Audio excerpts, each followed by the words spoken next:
Dokumentasi testing Mobo Asus X441N dengan prosesor Intel Celeron RAM internal 4 GB untuk pengemasan tanggal 8 Desember 2025. Oke, mainboard sendiri masih tersedia unit dengan perangkat install. Kita ada SSD, CDRW, board ODD, fan, wifi card untuk jaringan, speaker, baterai, mainboardnya sendiri, touchpad untuk navigasi, fleksibel LCD, dan kamera. Oke, untuk pertama-tama kita nyalakan dulu Mobo menggunakan power dari baterai sebelum kita lakukan tes charging nantinya. Untuk menyalakan tanpa keyboard, kita jamming di bagian port keyboard pin 1 2 menggunakan metal. Ya, Mobo nyala. Mobo booting. Oke, Mobo running. Sebelum masuk ke dalam Windows, kita cek untuk penampakan Mobonya. Untuk mainboardnya sendiri, dia masih clean, belum ada tanda bercak di service, dan dia juga belum pernah bongkaran atau virgin. Ya, untuk serinya, untuk perangkat-perangkat juga masih kreket. Oke, untuk IC non korosi juga. Oke, Mobo sudah berhasil masuk ke dalam Windows. Kita tunggu dulu untuk startupnya.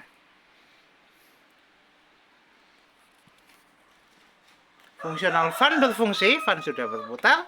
Oke, Windows Mobo sudah berhasil masuk dalam Windows. Untuk tes pertama, kita tes untuk navigasinya dulu. Untuk fungsional touchpad, dia berjalan, kursor jalan. Untuk touchpad oke.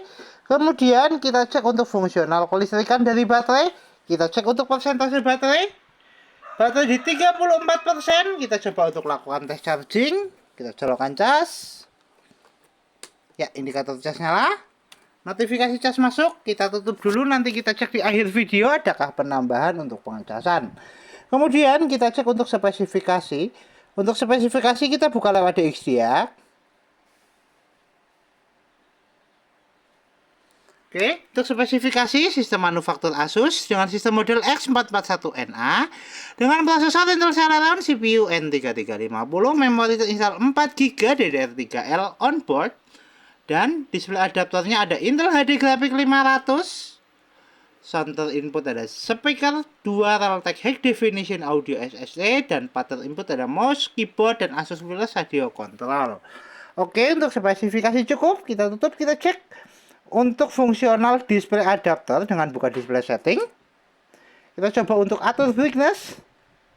Kita coba redupkan, kita terangkan, kita redupkan, kita terangkan, kita redupkan. Oke, fungsional display adapter oke atau VGA oke, kita tutup. Tes selanjutnya kita tes untuk fungsional speaker. Sorry kalau untuk speaker sember karena speakernya posisinya jebol. Yang penting kita fungsional untuk suaranya saja. Kita buka lewat menggunakan media audio. Kita putar dulu untuk videonya. Ya, untuk speaker bunyi. Kita coba untuk keraskan. Kita coba keraskan. Pelankan. Keraskan. Pelankan, kita keraskan. Fungsional audio oke, fungsional speaker oke, kita tutup. Tes selanjutnya kita tes untuk fungsional fleksibel LCD. Sekarang LCD sudah nyala, tinggal kamera. Kita tes lewat start, kita pilih kamera.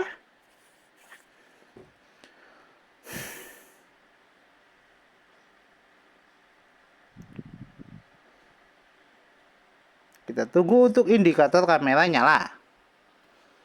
Untuk indikator kamera nyala, tes kamera oke, fungsional kamera oke, kamera dan LCD oke, jadi untuk fungsional fleksibel LCD oke, kita tutup. Tes selanjutnya, kita tes untuk jaringan dari fungsional konektivitas dari WiFi card, kita cek di konektivitas. Ya, kita cek untuk jaringan WiFi terdeteksi, kita coba konekkan. Kita masukkan password menggunakan keyboard internal. Kita masukkan passwordnya dulu.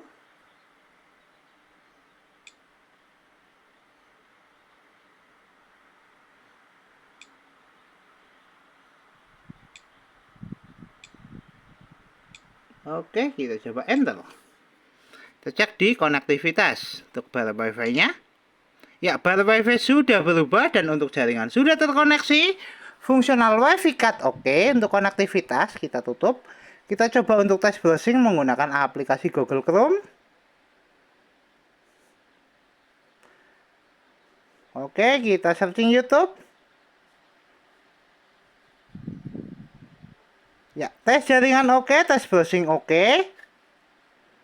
Fungsional WiFi card oke, kita coba move ke gambar. Ya, untuk tes konektivitas oke dan untuk tes browsing oke kita tutup. Untuk tes selanjutnya kita tes untuk fungsional hardware seperti CD/RW dan port USB. Kita tes lewat File Explorer. Saya pilih disk PC.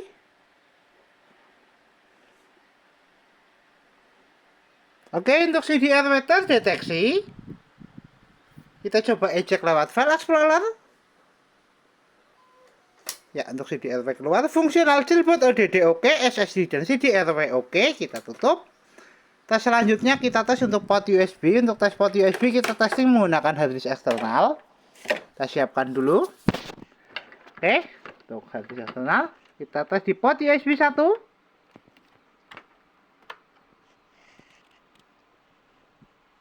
Tes port USB 1 oke, USB terbaca, kita eject.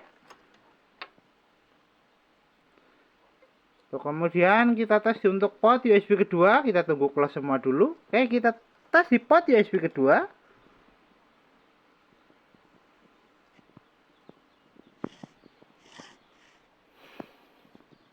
Untuk tes port USB kedua juga oke, USB terbaca, kita eject. Fungsional port USB oke, fungsional CD/RW oke. Kita tutup.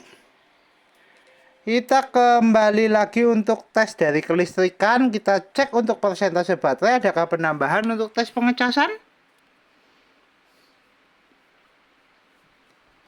Ya, baterai di 38%, ada kenaikan 1 jam 8 menit untuk full charging. Kita lepaskan cas. Mainboard masih nyala menggunakan power dari baterai di 39%. Tes charging oke, tes fungsional baterai oke. Kita tutup semua aplikasi, kita shutdown. Oke, Mobo Asus X441N dengan RAM internal 4GB tertes oke, Mobo siap kirim.